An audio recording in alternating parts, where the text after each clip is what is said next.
এই সরকারের পতনের জন্য মগজ ছাত্র ভাইরা যে পরিমাণ অগ্রণী ভূমিকা পালন করছে, এক একটা বাঘ সিংহ, কিন্তু এখন অস্তিত্ব সংকটে পড়ছে।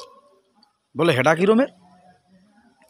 এই যে বিভিন্ন চামচা দালাল ঘরের মধ্যে ঘুমাইনিয়া, বোট ধরে ঘুমাইনিয়া, এইগুলো এখন বাইরেই হ্যান হেরা রাস্তা দখল করিয়া লাইছে, মানে বিশাল কিছু আর উল্টিয়া লাইছে। এগুলি বাংলাদেশ, কেন আসলে বলার মানে কওয়ার মতো কোনো ভাষা নাই। এত দালাল যে দেখলাম।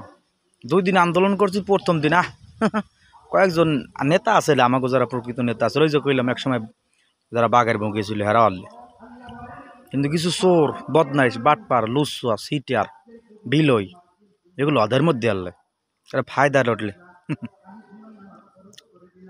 সত্য কথা। ধন্যবাদ সকলকে, আসলে ধন্যবাদ দিব কেমনি, ধন্যবাদ তার ভাষাটা আসলে পাই না, কারণ এইটা আসলে একটা বাংলাদেশ হইতে পারে যাগো ভূমি কি হাগো ভুলিয়া যায়। ঠিক আছে, ভালো থাকে।